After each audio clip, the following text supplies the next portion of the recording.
have had an awful lot of questions about how much it cost me to hike the Pacific Crest Trail. So in this video I'm going to share with you my total cost and where all my money got spent. Now I'm not going to keep you in suspense like some murder mystery or whodunit TV programme. I spent a total of over £10,000, and for my American friends that's about $13,000. Yeah, I was a little bit surprised about that too. I did all my calculations yesterday and when I saw my grand total I was a little bit shocked, I'm not gonna lie. But I wanted to be honest and put it out there, but also break down why it cost me so much. Because when I first started researching how much it would cost to hike the Pacific Crest Trail, I looked on a website, I think it was REI, and they said between $4,000 and $8,000. So my figures probably are double that amount, and it does say 8,000 and above, but I was shocked how much I spent. Luckily, I had plenty of savings for it, so I wasn't too concerned whilst I was out there, but that was quite a shock when I added all that up the other day. So I am a little bit of a dork, as you know, and I've done a very trusty pie chart and I'm going to go through all the different categories individually and explain how I spent all that money. I have chosen to put my finances into 7 different categories. Now please bear in mind that these are not going to apply to everybody, and I will explain in more detail as I go through, but the categories are travel and insurance being the first one, accommodation on trail, food in town, my resupply costs, gear, postage, and my Garmin. So they're all the categories I'm going to go through. And remember that this video is not called how much it will cost to hike the PCT, it's how much it cost me to hike the PCT. So these are not going to apply to everybody. I know for a fact that you will be able to spend a lot less out on the PCT than I did. But let me go into it in detail and explain. The first category is the largest expenditure for me, and that is travel and insurance. Now you might have noticed I am from England and not America, so I am classed as an international traveller. My travel and insurance cost a total of £2,285, which works out at 22% of my total expenditure for the trip, which is a huge amount.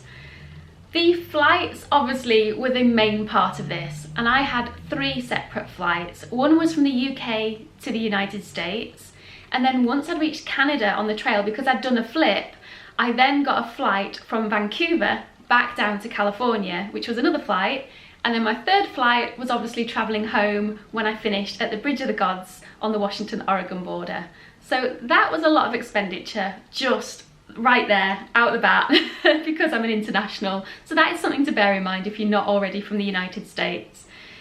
Included in that was also all my Ubers and taxis. So when we went into town, sometimes the shops were a bit further away than expected, so a lot of the time we shared Ubers, or I got a taxi from certain places, or to and from the airport, things like that. I also got a train when I arrived in America. So I arrived at LA and got the train down to San Diego. I think it's called the Amtrak or something like that. And that was a really nice experience. So I did include that as well. Also in my transport, I included donations to Trail Angels. So a lot of Trail Angels would pick you up for free, or just arrange to pick you up in different places, and I always made sure to give a donation because I thought it's only fair, they're going to be out of pocket because of the petrol money that they're using. So I always did that, so that's included, as well as my insurance. Now my insurance was over £300, which is nearly $400, because I was travelling to another country and I needed extra insurance because I obviously did not have medical care. And also I wanted to make sure that if anything went wrong with my flights or my belongings, then they would be covered as well. And boy am I glad I got insurance, because I worked out, let me have a look, I worked out if I hadn't have had insurance, I'd have had to pay an additional $1,500 on medical expenses, because when I fell and broke my ribs, I had to go to hospital and have my ribs x-rayed. And that's what the total cost was, that was what the bill was, but luckily that was all included in my insurance, so I'm so glad I took that out. So that is one of the biggest expenditures from my entire trip, was just purely travel and insurance. So being from the UK, it is a little bit pricier. My second biggest category is my resupply costs. This came in at a whopping 20% of my total expenditure, which was £2,020, which works out around about $2,600. And this was for all the food that I put in my backpack or sent to myself ahead of time to be able to put in my backpack at a later date. And these costs did turn out a little bit more than I expected. One of the reasons was obviously due to hiker hunger kicking in, and you do not have the normal amount of calories than what you do in everyday life. So if you're preparing for a through hike, remember that you're going to be eating 2 to 3 times the amount of what you normally eat at home. I think I was trying to aim for about 4,000 or 5,000 calories a day towards the end, which was crazy. And obviously your food costs go up because you're having to eat so much food. Included in my resupply cost is not only the food that I ate, but also things like my gas canisters, cosmetics, so that's things like sunscreen, toothpaste.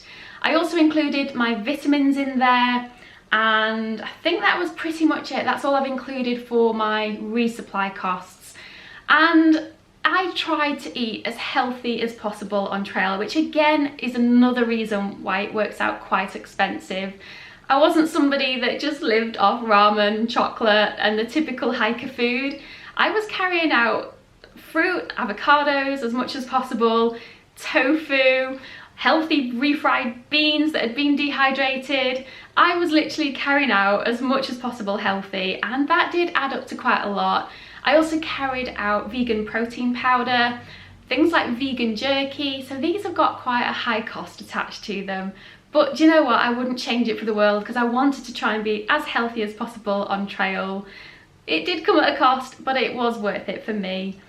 I found also that because I wasn't sending myself boxes, it did add up more expensive than a lot of my other hiker friends.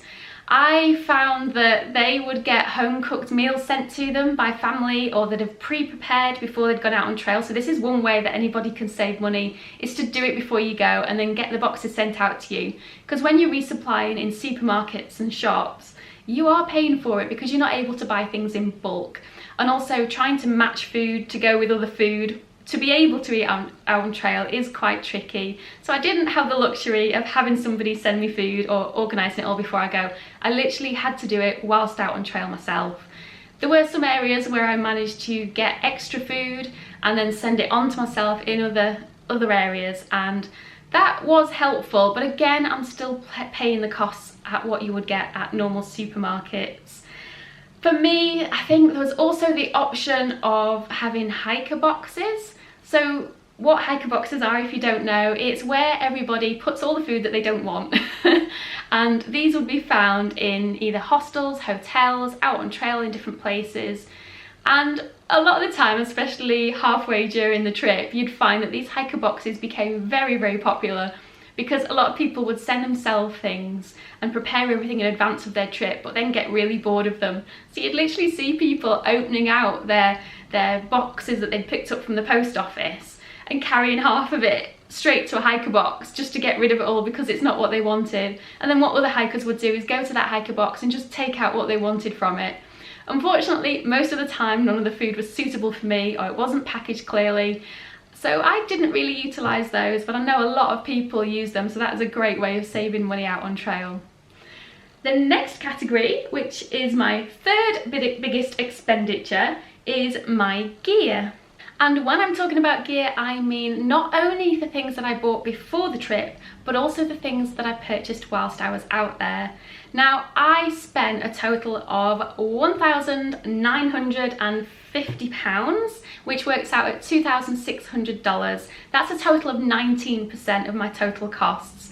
Now, the gear that I had before I went away, mostly I would say was new, because the stuff that I'd had already was not lightweight enough for my needs, and the hiking gear that I had just wasn't suitable for that type of trail, so there was a lot of expenditure up front for me. I did have a few things before the trip, such as my trekking poles and Nope, that was pretty much all I probably had before I left. But a couple of important pieces of equipment that I will point out why my gear ended up being so expensive is this camera that I am filming on right now. That cost me over £400. I also had extra batteries for it, memory cards, I had power banks because I obviously vlogged on trail, so I needed my camera equipment. I had a tripod which was a gift, so that's not included in the total costs. But that did add up to quite a lot. You're looking at over £500 just to be able to vlog on trail with the kind of equipment that I needed, because I didn't have that beforehand. I got it especially for the trail, and I don't regret it for a second because it was worth it to be able to catch all those memories. But it did add up to quite a lot. The extra things that I had to buy whilst out on trail were things like my bear canister, my micro spikes, my ice axe, so I got all that out on trail. Couldn't get it secondhand when I needed it. I just bought it from Kennedy Meadows, so it was at full list price as well, unfortunately. And other things that I purchased whilst I was out there was a new waterproof jacket because mine just did not hold up towards the end. I needed a sleeping bag liner to keep me warmer, extra clothes to wear in bed at night, and I had obviously new shoes to purchase while I was out there. I went through 4 pairs of trail runners, and if you think the cost of some of those are over $100, so they added up to quite a lot. I also got extreme weather gloves and they were quite pricey, neoprene socks, the list goes on and on. There was quite a lot of additional purchases out there. I think in total, the purchases that I spent in America worked out over £500. So that was quite a lump sum whilst I was out there. Another category that I spent quite a lot of money on was my accommodation costs. Now, I was out on trail for nearly 7 months and I spent more time in hotels than would probably be necessary for the normal hiker. I had to utilise hotels quite a lot just to be able to upload my videos because I needed the Wi-Fi, and that is one of the reasons why I spent so much on trail, because I never stayed with trail angels and I never stayed in campgrounds or hostels. And that's not because I'm a snob, I promise. But the reason I never stayed with trail angels, as kind and generous as a lot of them are, because they let you stay with them for free sometimes, is because I never wanted to be rude.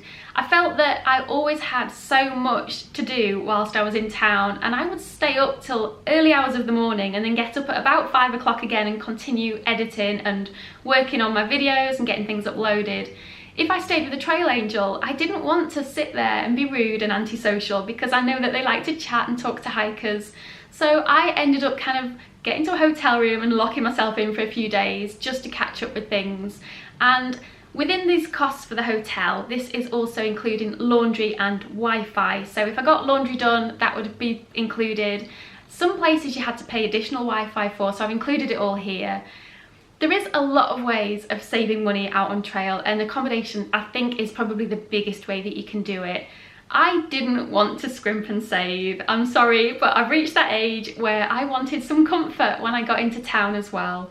It was mainly for videoing, don't get me wrong, and sorting out my videos and editing and the Wi-Fi, but there was that part of me that I think, do you know what, I've worked hard this week, I've hiked a lot of miles, I've got stinky and filthy, I need somewhere that's my own, where I can get clean and relax, put my feet up, where I can be antisocial. I know that sounds awful, but just focus on what I wanted to do, on myself, and get myself ready to get back out on trail again. I like to throw my things all over the place and get everything organised in little piles. I always washed all my gear whenever I got to a hotel room as well. So things like all my clothes I washed, my pillow I'd scrub down and clean, my pot and everything I'd clean out, my water bottles, my filter. I'd do it all. I'd have a great big cleaning session when I got into a hotel room. But I did share hotels some of the time as well out on trail, but I was on my own for I'd say probably 2/3 of the trip. So one person having a hotel or a motel room adds up quite quickly, but when you're sharing, obviously you can split the costs, which was great some of the time.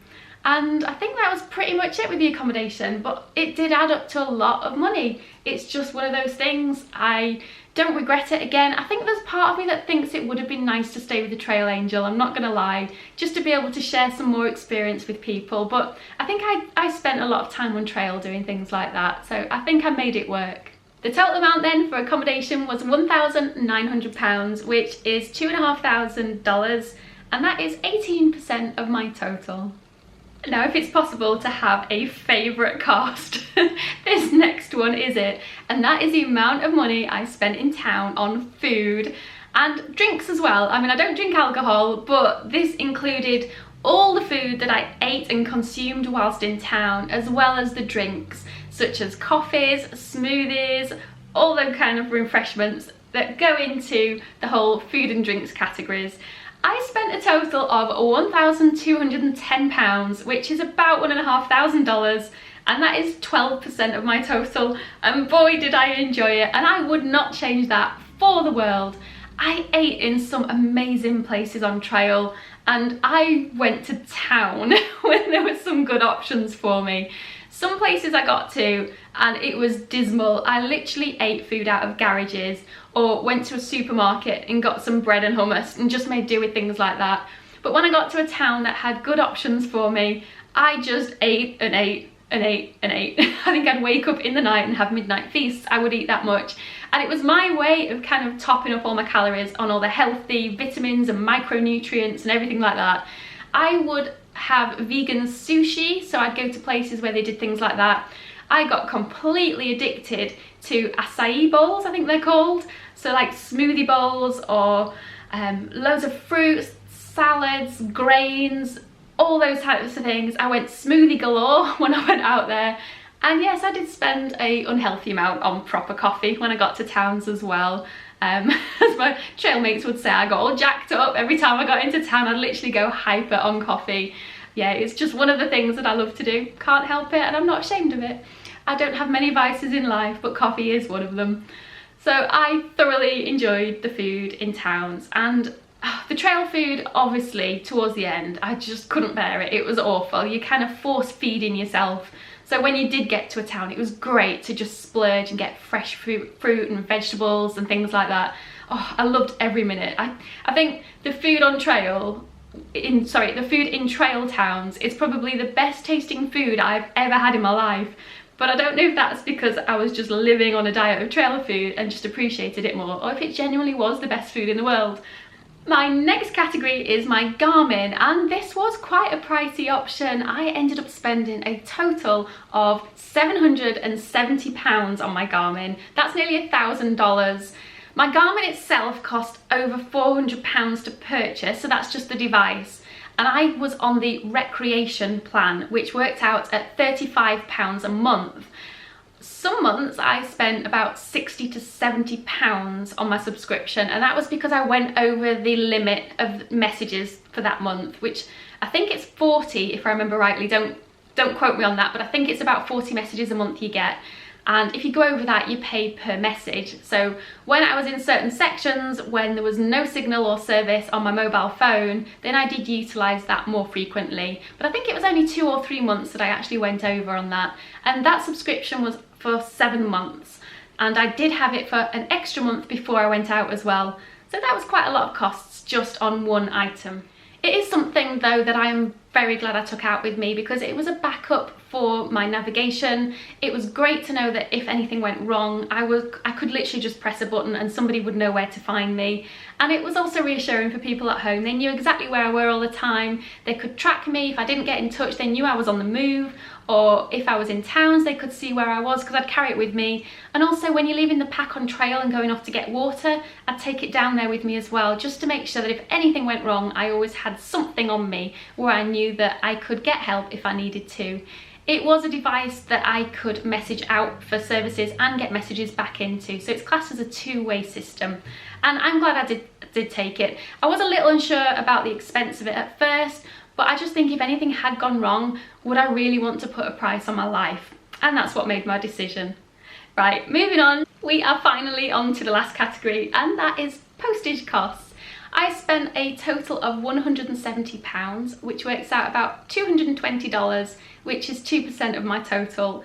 And these postage costs were mainly on my resupply packages. So what I would do is when I knew on the trail ahead of time that there was going to be somewhere that wasn't so good for me, so there wouldn't be very many options for me to get food, or it was just really poor, or it was just very difficult to access or extremely expensive, what I would do is when I was in a town that had good options, I would do myself a box and send it ahead of trail. So that does cost money.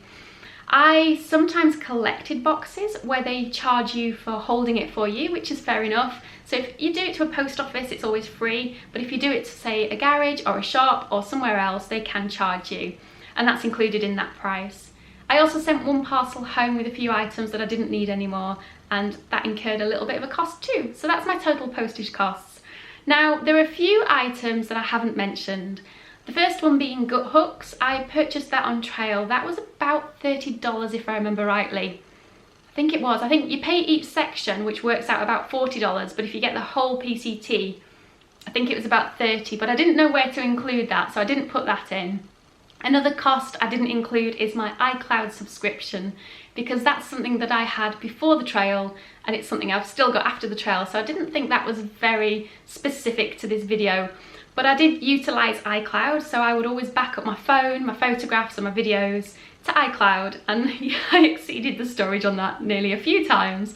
And what I'd have to do is, Derek very kindly helped me out in the UK. He'd log into my iCloud for me, download everything from it, back it up onto an external hard drive, clear my iCloud for me so I could then continue backing up. It was a bit of a nightmare, but it worked, so that was great to have everything backed up. Now, a last expense I'm going to mention is mobile phone costs. If you are an international traveller, you may want to be able to buy a SIM card or a plan or even a phone whilst you're in America to be able to call within the state or call home. And what most people tend to do is go over with their normal mobile phone, get it unlocked first, that's very important, and get a SIM card for whilst you're out there. And a lot of the companies out there do monthly plans that you can choose. So you're not tied into any contracts or annual contracts, you just pay for it on a monthly basis. They vary quite vastly, I found, in prices, depending on if you're wanting calls, text, and how much data you want for the internet as well. I will say at this point I was extremely fortunate. My cousin Rachel and her husband Rick, they had a contract already with AT&T and they put me on their plan for a little bit extra each month. So they saved me any additional costs when it came to mobile phone. So Rachel and Rick, thank you so much. You saved me a bunch of money there and I will be grateful forever for that. It really did help me out a bunch, so thank you very much. But it is something to bear in mind if you're thinking about budgeting for the PCT and you are international traveller. So just look into that. You can go on the websites and see roughly how much it's going to cost. I tended not to use any data. Very, very rarely did I go onto the data from their contracts because I didn't want to push them over for a start. But I used the Wi-Fi when I got into towns, and I paid a bit extra when I got into hotels if I needed it as well. I think that's pretty much it. I hope I haven't talked too much, and I hope you found it useful, and I hope it helps if you're trying to plan for the PCT and you don't know what things are going to cost or what things to bear in mind. And I hope that you've gleaned a bit of useful information out of it, or made you think about something that you might not have thought about already. But please remember, this is just what I paid for the PCT, and yes, it is higher than the average. I'm an international traveller, I was vlogging on trail, so I had my camera equipment. I was also vegan, so I was trying to be healthy as well as having a vegan diet. I was getting additional supplements. I spent a lot longer on trail because I wanted to enjoy the experience, and also because I was injured. I mean, some places I'd stay 4 or 5 nights. Once when I hurt my leg, and then when I broke my ribs. So things like that all added up. So do not take my figures as face value. They can completely change depending on your circumstances, your situation. And one very last piece of advice is hike your own hike. It's a very common term out there on trail, but it's true, and that can vary from how fast you go, who you hang around with, how much money you spend, what gear you take. The hike is yours to enjoy and do how you want to do it. And yeah, I am a little bit older, I wanted my comforts and I wanted to enjoy it. It was a once in a lifetime experience for me. I didn't want to scrimp and save on anything, and it's just how I chose to do it. So I hope it has been useful hearing my explanations of all the money that I spent on trail. And until next time, goodbye!